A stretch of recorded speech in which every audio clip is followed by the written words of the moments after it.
So the second film I watched today was my film directed by a woman for the week, and this is Polina, or Polina Danser sa vie. It is written and directed by Valérie Müller and Angelin. I'm gonna fuck this name up. Preljocaj. Wow, let's see if this tells me how to say this. Angelin. I can't read that either. Okay, well, I can't pronounce this guy's last name.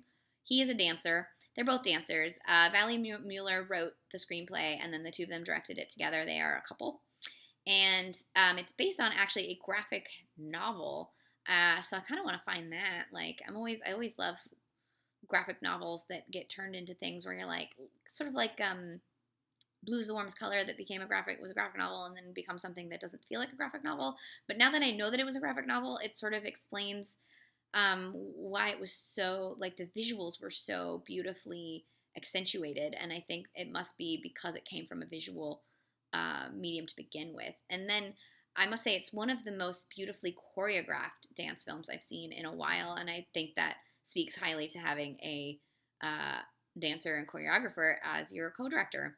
It stars Anastasia Shevtsova, Shevtsova as older Polina, and she is training. Her parents are both sort of from different parts of the Soviet Union. She's training to join the Bolshoi ballet, and that it's a very distinct classical dance.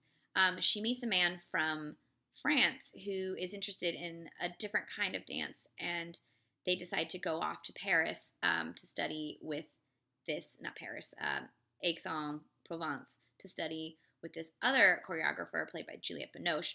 Juliette Binoche dances her ass off in this movie. I have decided that Juliette Binoche can do everything and should play every profession in every single film because she can literally do anything and you believe it. She's so great. And her character is more of the like modern dance sort of Pina Bausch style dance. And so Polina has issues marrying her because she was too natural for the classical dance, but she's not natural enough for this sort of earthy modern dance. And she struggles and then eventually ends up in Antwerp. And other things happen. And what I liked about the film was it shows how bizarre an industry like dance, a calling like dance is, that you have to start training it for this life, to have your body as an instrument by the time you're an adult. But what if it's not what you really want? That's sort of the case in Center Stage, one of my favorite dance movies. But also, what if your way of expressing yourself as an artist isn't quite how you've trained? What happens then? And what's the difference between being a technician, an athlete, and an artist? And how do you combine all of those things? And how do you figure out how to get your heart in what it is that you're creating if you have been trained in such a way that heart isn't necessarily what you need? And also just the mishmash of leaving home and what that's like, and trying to carve a life for yourself. And so you watch Polina as she navigates all of these things: how to be an artist, how to be a woman, how to be her own person, and finding it hard, and sometimes finding it beautiful, and realizing that in order to really express herself, she has to live in order to have experiences to express, and she hasn't had that. And then living can be difficult, especially if you have no money. And how do you support yourself and then also be an artist? How do you find the right partner, both in life and in dance? Because if your partner doesn't speak the same dance language as you, you can tell, and that can be a problem. And it has all of those things all mixed into this one just opulent, beautiful, pulsing dance film. And I left it wanting to like be a ballerina, which I've always wanted to either be a ballerina or a ice skater, and I never got to be either because I'm tiny and have no rhythm. But I do now like dancing. Like, I mean, I always like dancing, but by myself. And then I would be like afraid to dance in public. And now I'm just like, fuck it. And I dance all the time because dancing is great. And you just move to the beat. This movie really did have aspects, I think, of Center Stage and like not do the right thing. Save the Last Dance for me. Save the Last Dance. The Julia Stiles dance movie had aspects of that all mixed together into more of a European art film. But I feel like you could probably do a great double feature or triple feature of like Polina and Or like do a giant dance retrospective, like program five, 6 films and do like Polina and the Red Shoes.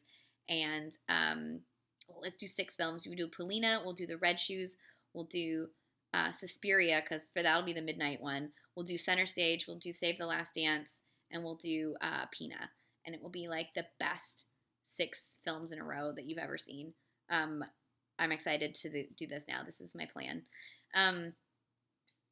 What else was I going to say? I don't know. I just really loved this film, and I'm glad that I got to see it. I think this was like one of the last towns it was playing in on its like tour, if you will. I've actually never seen a ballet live. I feel like that's a life experience that I really need to do, or modern dance, because I love it so much, and I wish that I could see. I really wish I could see Pina Bausch's like Cafe Müller or something. For real, I feel like I would just cry the whole time, though, so that's probably for the best. So Polina is in limited release right now. I think it's still playing in San Francisco based on a conversation I had with a friend. It's definitely still here in Atlanta. Definitely track it down if you can, especially if you love dance films, because it's so beautifully shot and so beautifully choreographed. And anytime there's people like dancing while doing normal stuff, I enjoy that. So this was Polina. It's directed by Valérie Müller and Angelin Preljocaj.